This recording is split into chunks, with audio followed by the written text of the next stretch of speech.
तव चाहुली प्राणासये सयकान्हुली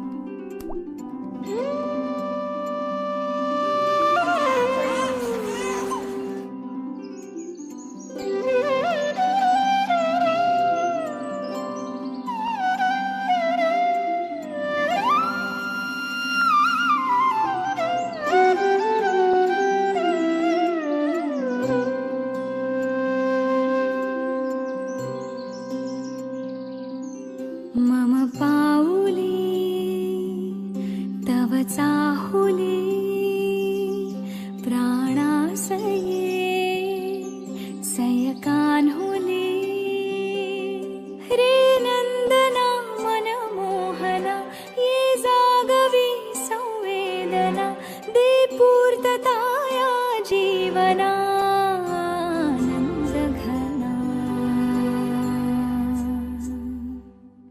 मम पाऊली तव चाहुली प्राणासये रे सयकान्हुली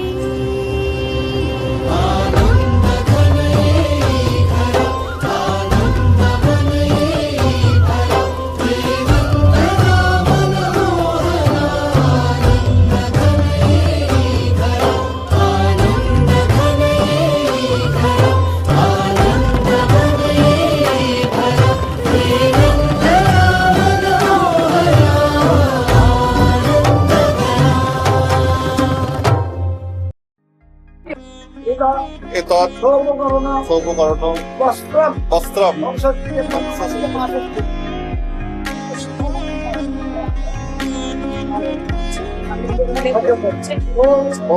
रूपं देहि जयं देहि भगवती देहि मे त्रां देहि धनं देहि सर्वं आमस्य देहि मे एतत् तत्सत्यं स्वरूपं सत्यं संस्कृतं परिणमति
ঈশ্বরী সর্বভূতানা শুভ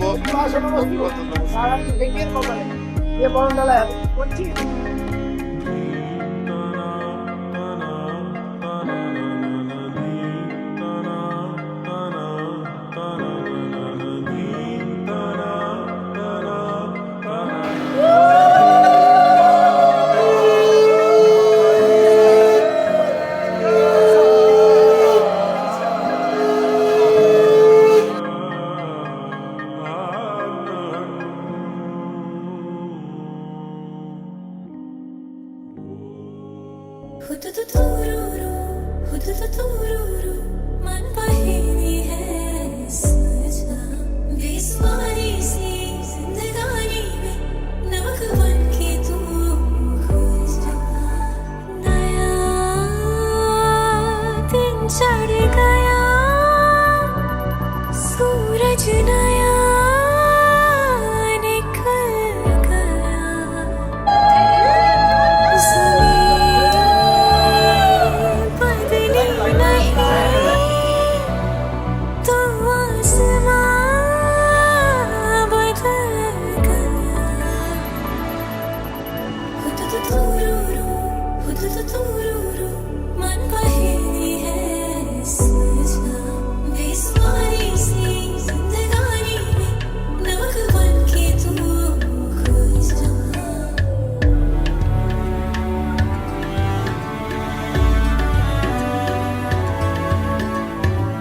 पुण्डरीकाक्ष मङ्गलाय तनोहरे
লক্ষ্মী সোনা আদর করে দিচ্ছি তোকে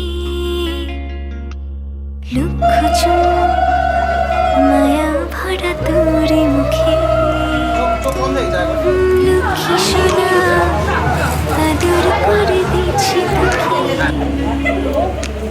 লক্ষ চুমো মায়া ভরা তোর মুখে কলিজা তুই আমার তুই যে নয়নের আলো লাগে না তুই ছাড়া লাগে না তুই যে ভালো রূপ কথা তুই তো আমারই জীবনের চেয়ে আরো দামি রূপ কথা তুই তো আমারই জীবনের চেয়ে আরো দামি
রূপ কথা তুই তো আমারই জীবনের চেয়ে আরো দামি রূপ কথা তুই তো আমারই জীবনের চেয়ে আরো দামি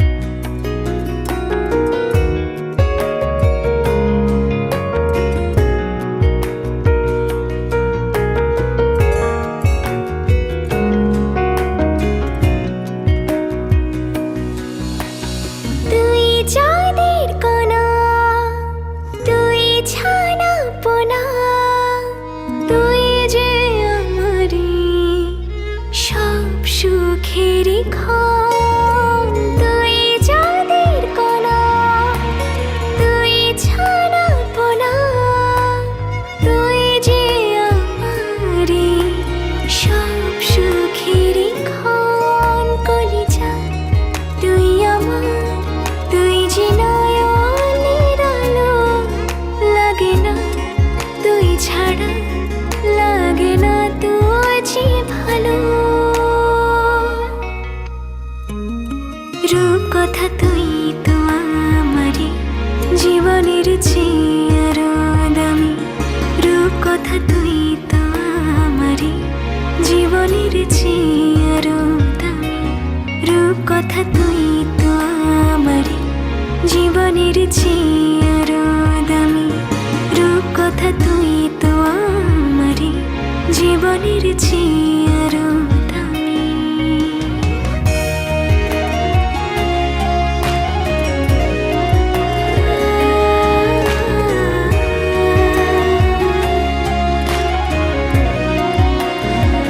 आशियाना मेरा साथ तेरे है ना ढूंढते तेरी गली मुझको घर मिला तू जो मिला लो हो गया मैं काबिल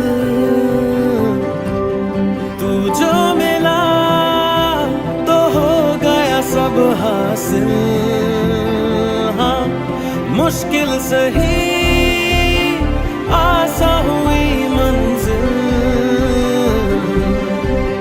क्योंकि तू धड़कन मैं दिल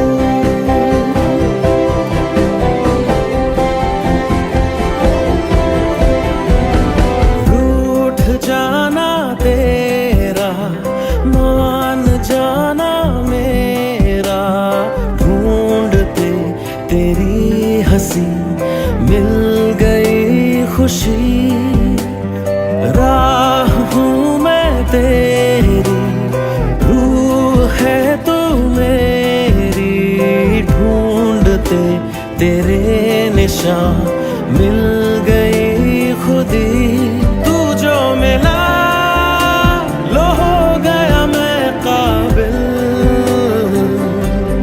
तू जो मिला तो हो गया सब हासिल हाँ, मुश्किल सही आसा हुई मंजिल क्योंकि तू धड़कन मैं दिल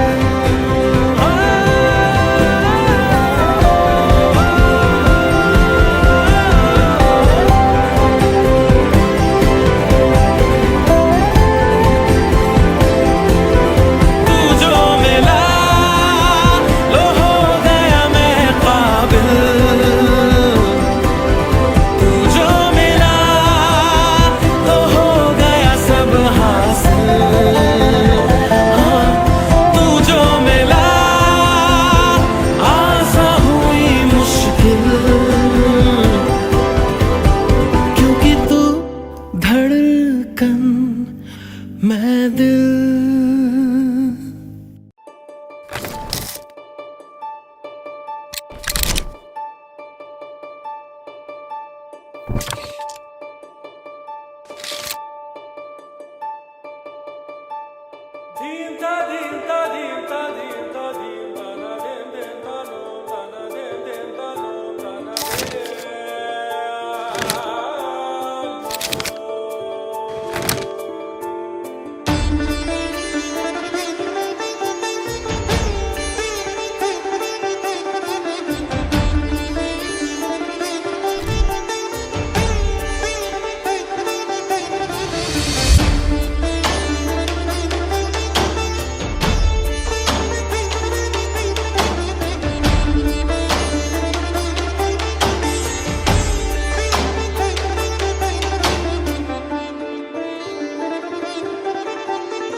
के बरकतें नहीं नहीं दस्तक देती है जिंदगी। बोले बेलियां खोलो रे खिड़कियां, छोटी छोटी खुशियां चुनो। ओ शुभो शुभो, ओ शुभो शुभो, ओ शुभो शुभो, ओ शुभो शुभो। हो लेके नेमतें नहीं नहीं दावत देती है जिंदगी। दिल से लगो खोल के बाहों को, छोटी छोटी खुशियां चुनो। हो शुभो शुभो, हो शुभो शुभो, हो शुभो शुभो, हो शुभो शुभो।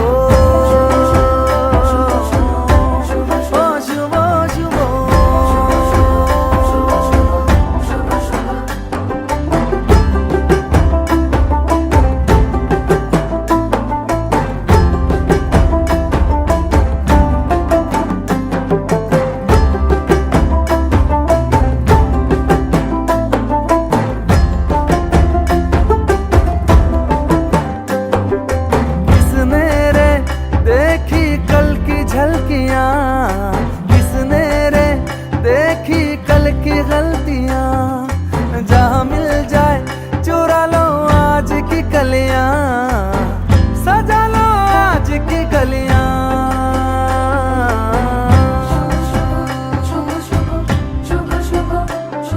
हो लेके मन्नते नहीं नहीं दौलत देती है जिंदगी। इन्हें ढूंढ लो मन में मूंद लो, छोटी छोटी खुशियां चुनो। ओ शुभो शुभो, ओ शुभो शुभो, ओ शुभो शुभो, ओ शुभो शुभो।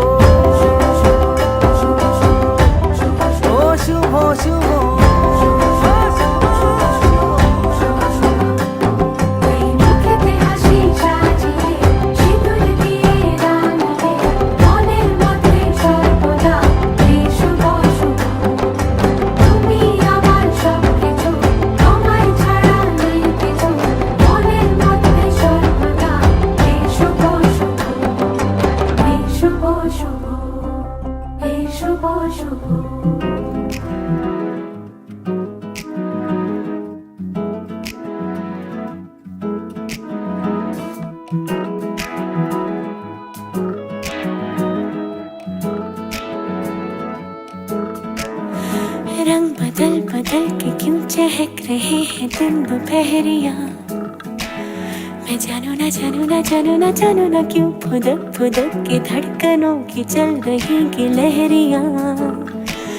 मैं जानू ना जानू ना जानू ना जानू ना रंग बदल बदल के क्यों चहक रहे हैं दिन दोपहरिया। मैं जानू ना जानू ना जानू ना जानू ना क्यों फुदक फुदक के धड़कनों की चल रही ये लहरियां। मैं जानू ना क्यों जरा सा मौसम सरफिरा है या मेरा मूड मस्खरा है जो जायका मनमानियों का है वो कैसा रस भरा है। मैं जानू ना क्यों हजार गुलमोहर से भर गई है ख्वाहिशों की टहनियाँ। मैं जानू ना क्यों फुदक फुदक के धड़कनों की चल रही गिलहरियाँ। मैं जानू ना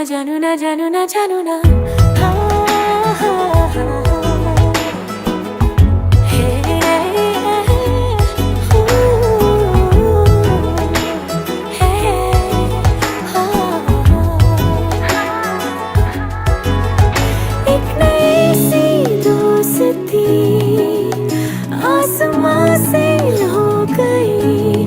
जमीन मुझसे जल के मुंह बना के बोले तू बिगड़ रही है।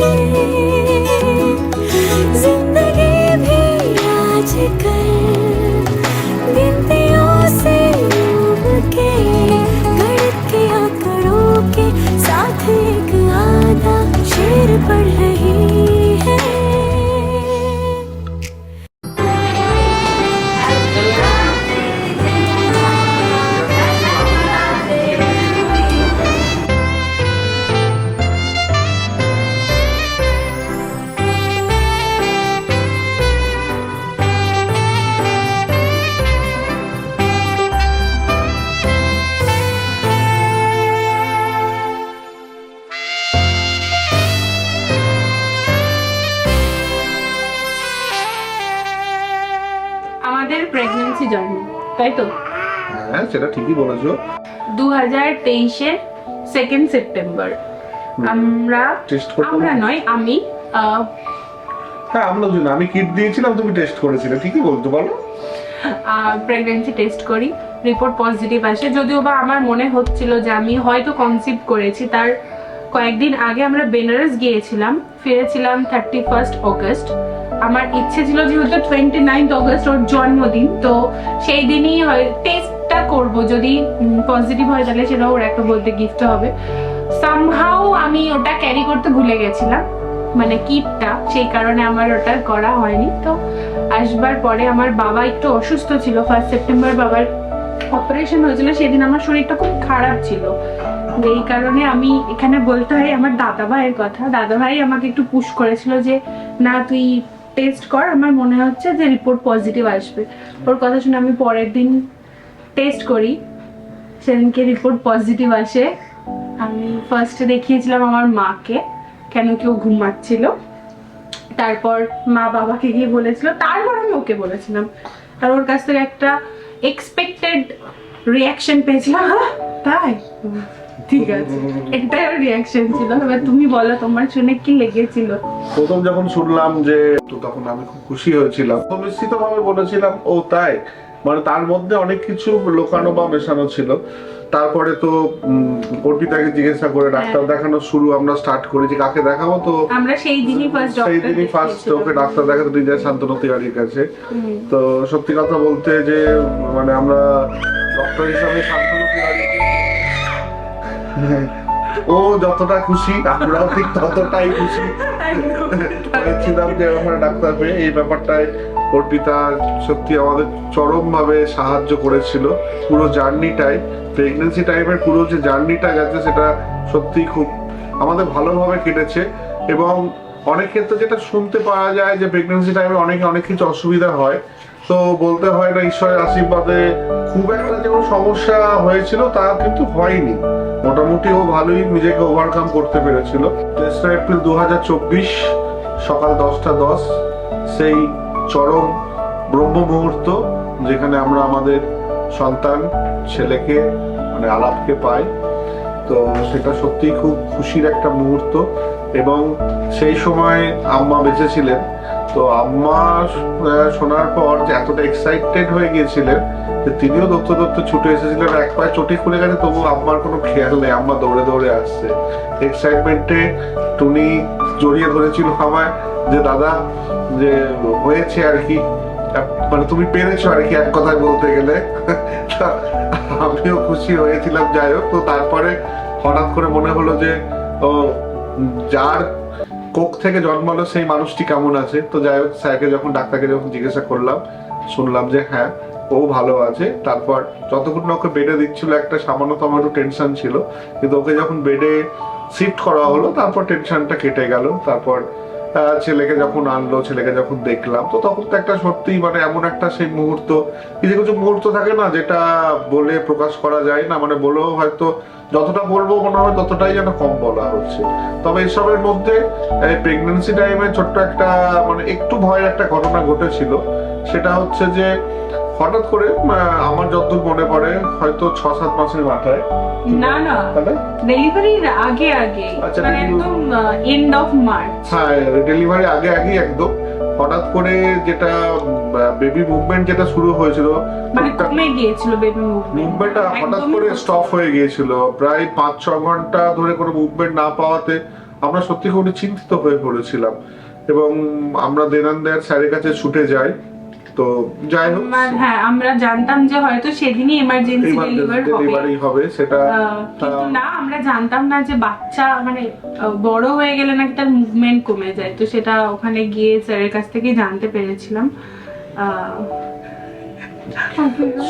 সত্যি তাই, মানে সত্যি কথা বলতে গেলে কি মানে এই গোটা প্রেগনেন্সি পিরিয়ডে ওর যাদেরকে মানে ধন্যবাদ না জানালেই নয়, সেটা হচ্ছে প্রথম আমার শাশুড়ি মা, দ্বিতীয় হচ্ছে যে অবশ্যই ডাক্তারবাবু এত ভালো, মানে আমরা শান্তনু তিওয়ারি স্যারকে পেয়ে সত্যি খুবই মানে গর্বিত আনন্দিত, যা আর কি, আর আরো অনেক কিছু বলতে। আমাদের কাছে বলতে গেলে ডক্টর শান্তনু তিওয়ারি একজন ভগবান। কেন কি আমার মনে হয় যে ওনার জন্যই এইরকম ভাবে আমার প্রেগনেন্সি জার্নিটা এত স্মুথলি গিয়েছে।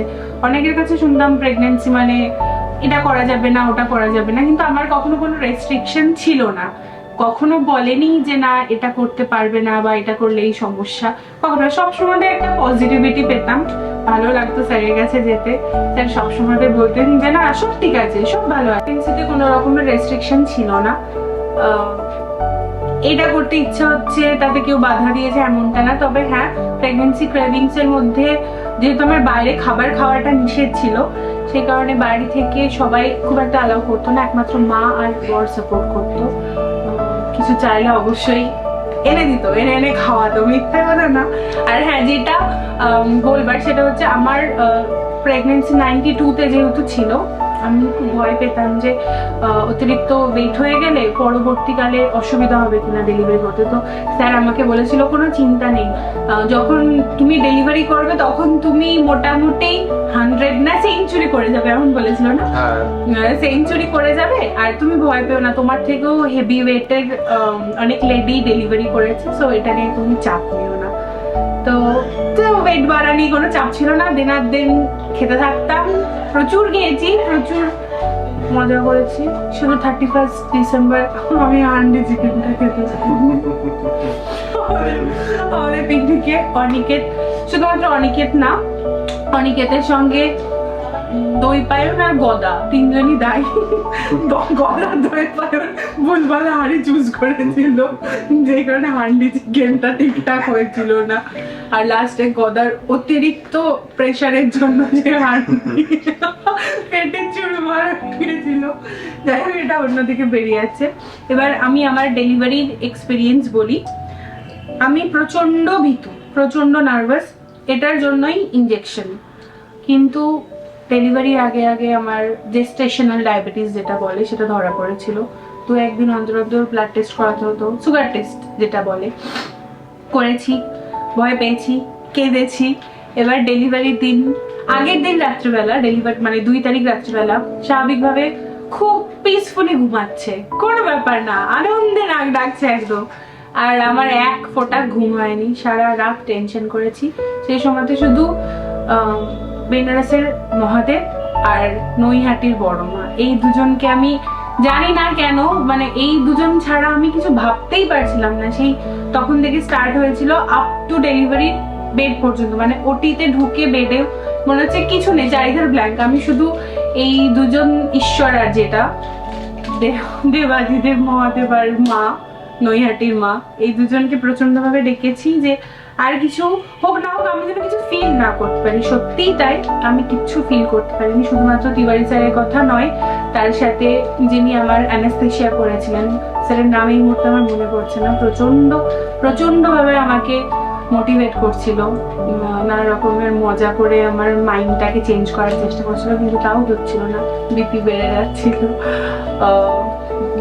ওটি চলছে, তাও বলছে যে তোমার বিপি বেড়ে যাচ্ছে, ওটি কিন্তু ক্যান্সেল হয়ে যাবে না। আমাকে বললো যে তোমার যখন ওটি শুরু হবে তখন তোমাকে জানানো হবে। তো ঠিক আছে, আমি ওয়েট করছি, আমার ওটি শুরু হবে। অলরেডি আমার ওটি তখন চলছে। আমি জিজ্ঞাসা করলাম যে স্যার কি এসেছেন? বললো যে হ্যাঁ দেখো নিচের দিকে স্যার আছেন, আমরা কাউকে লুকিয়ে কিছু করি না। নিচের দিকে তাকিয়ে দেখলাম যে স্যার আছেন, স্যার কিছু একটা করছেন।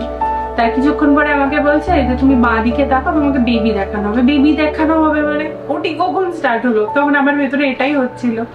দেন এরম ভাবে বাবুকে তুললো, জাস্ট পিঠের দিকটা এরম ভাবে তুলেছিল, নিচে চুকুটা এরম চলছিল, করছিল।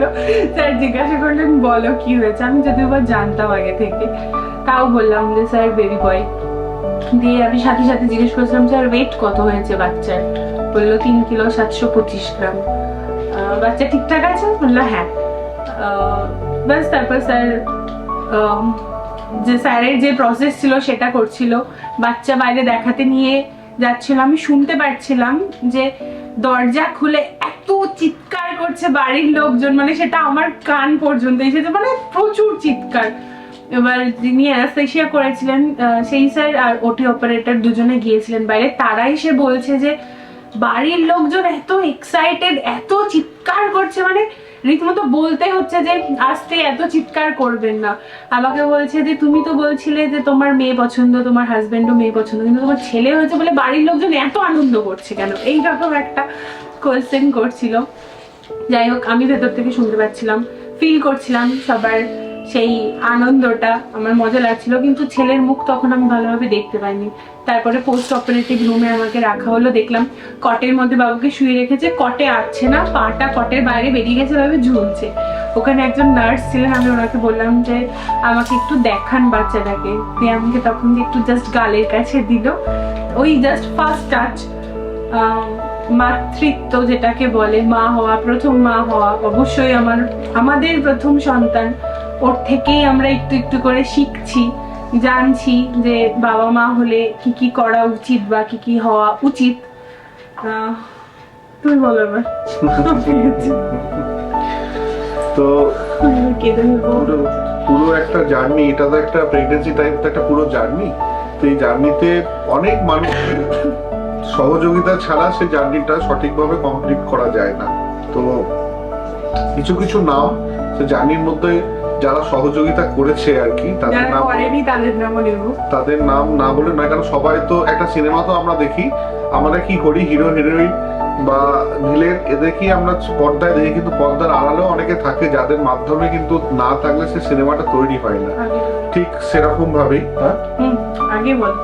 তো ঠিক সেরকম ভাবেই অনেকে, যেমন পুরো নিত্যাক্ষর টিম আছে, আমাদের বাড়ির লোকজন আছে, আমার শ্বশুর শাশুড়ি আছে, বিশেষ করে আমার শাশুড়ি তো অবশ্যই প্রচন্ড ভাবে হেল্প করেছে, আর আমার শ্বশুরকেও থ্যাংক, যে শাশুড়িকেও ছাড় দিয়েছে, নলে অতদিন ধরে ইভেন বাচ্চা হয়ে যাওয়ার পরে আজকের ডেটেও শাশুড়ি যায়, যখন বহরমপুরে গিয়ে মিমি বা ছেলে যখন থাকে তখন শাশুড়ি গিয়ে থাকছে, শ্বশুর যে একা থাকছে। তো এখানে তারও প্রচুর অবদান আছে, আমার বাড়িরও অবদান হয়তো যত সামান্য, কিন্তু একটু হলেও আছে আর কি, কারণ সবারই অবদান নেই সব জিনিসগুলো তৈরি হয় আর কি। তো এরা ব্যাকগ্রাউন্ড প্লাস আরো অনেকে আছে, সবারই নাম হয়তো সবসময় মনে থাকে না, কিছু কিছু ক্ষেত্রে যাদের যাদের মনে পড়ছে বলছি, এখানে আমাদের জেম্মা আছে, জেম্মারও অনেক অবদান আছে, জেঠু আছে, মিমো আছে, প্রত্যেকেরই কিছু না কিছু আছে, অবদান আছে। যেদিন আমার ছেলে হবে, আমি প্রীতিকে সেদিন তার আগের দিন বলে রেখেছিলাম যে আমার খুব ইচ্ছা যে সেদিন একটা কেক কাটিং হোক, মানে ওর জন্মদিন উপলক্ষে। খুব স্বাভাবিক কথাই, ওই দিনটাই তো ওর জন্মদিন, তারপর থেকে তো আর জন্মদিন আসবে না, সেটা বছর হিসেবে আসবে।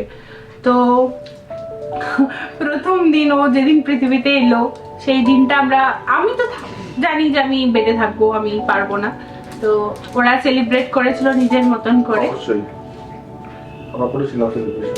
হ্যাঁ, আমরা এতে গিয়ে করে ইয়েতে কি বলে অলিভ গার্ডেনে গিয়ে আমরা সেটা সেলিব্রেশন করেছিলাম, একটা কেক কাটা হয়েছিল, এবং এটা সত্যি, এটা প্রীতি, ঈশা, অনিকেত, তারপরে টুনি, গদা, দই পায়ন নিয়ে একটা টেনশন সবার মধ্যে ছিল যে কি হবে না হবে, স্বাভাবিক যে জিনিসটা, যেটা আমার শ্বশুর বাড়ির তরফের মধ্যে, বিশেষ করে আমার শাশুড়ির মধ্যে বা মামুনির মধ্যে এই জিনিসটা সবসময়তে ভয় লাগতো বা ভয় পেত, সে যে সব ঠিকঠাক হবে কিনা, সবসময়তে এই টেনশনটাই করতো, যতবার দেখো আমাদেরকে বলতো যে খুব ভয় লাগছে, হয়ে যাবে কি, ঠিকঠাক হবে কি।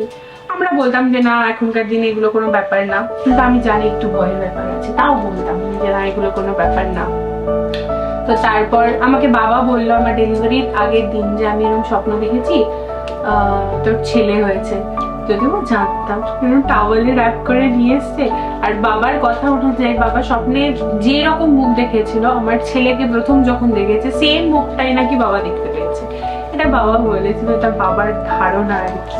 এটা করতে করতে ছেলে বড় হয়ে উঠলো, ছেলে অন্নপ্রাশনের টাইম আসলো।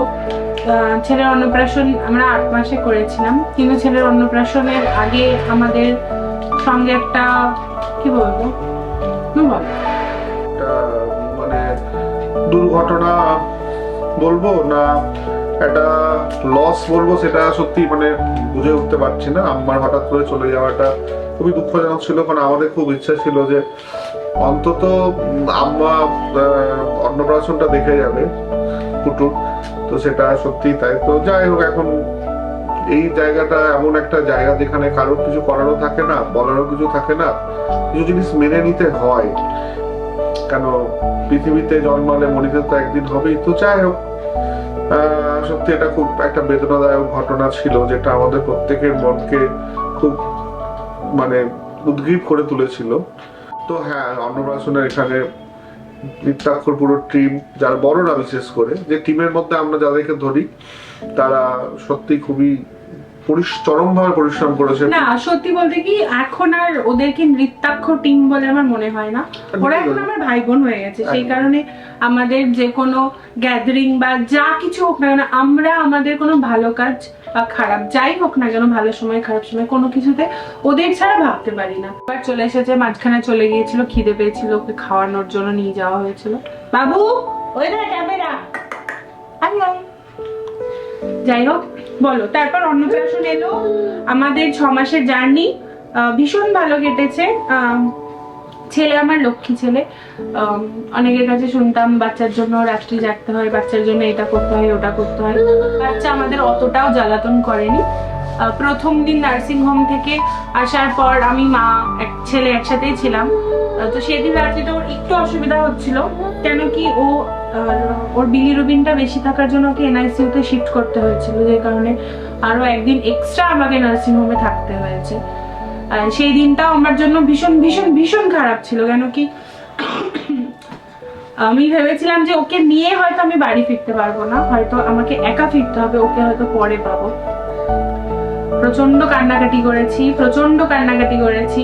স্যার রিলিজ করে দিয়েছিলেন আমাকে, সেই কারণে স্যার রাউন্ডে আসেনি, বাট আমি এত কান্নাকাটি করেছি বা আমি ডিপ্রেসড, এটা দেখে স্যারকে কল করা হয়েছিল। স্যার এসে এক্সট্রা ভাবে আমাকে ভিজিট করে প্রচুর মোটিভেট করেছে। সেই সময় আমার হাজবেন্ড পটি করতে গেছিল, ওকে জিজ্ঞেস করছে রোজ এত লোক থাকে, আজকে কেউ নেই কেন?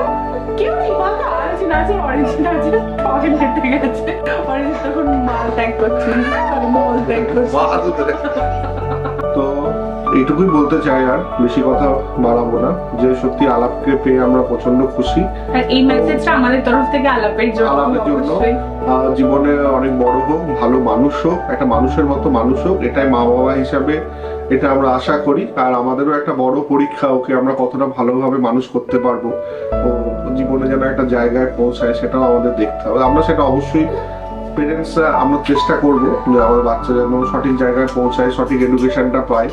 আমাদের সাধ্যমতো আমরা অবশ্যই চেষ্টা করব। বাকিটা ওর হাতে আর ঈশ্বরের হাতে, আর বাকিটা আমাদের কপাল।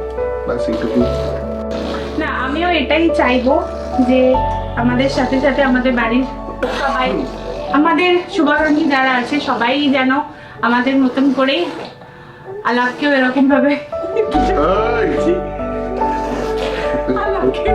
এইভাবে অ্যাকসেপ্ট করে। আলাপ একটু মুডি টাইপের, সবার কাছে যায় না, কিছু মনে করিস না ভাই তোরা। আলাপকে পেয়ে সত্যি সত্যি ভীষণ ভীষণ ভীষণ খুশি। আলাপ বাবা মা হয়ে উঠতে শিখিয়েছে আমাদের, ওর সাথে সাথে আমরাও বেড়ে উঠছি বাবা মা হিসেবে। আর আমিও এখন বাচ্চা তো একটু অ্যাডজাস্ট করে নেবে, আমিও এটাই চাই। ও যে কথাটাই বললো যে যেন ওকে, বড় তো সব বাচ্চাদেরই করা যায়, কিন্তু ওকে যেন একদম মানুষের মতন মানুষ করতে পারি। এটা আমার ছোট শিব, ছোট মহাদেব, অনেক কাঙ্ক্ষিত। আমিও এটা মানি, বেনারস থেকে আসার পর যেহেতু আমি আমার প্রেগন্যান্সির খবরটা পেয়েছি, তো আমিও এটা মানি যে ঈশ্বরের একটা হয়তো আশীর্বাদ রয়েছে আমাদের সাথে, ওর মধ্যে দিয়ে। We love you, আলাপ।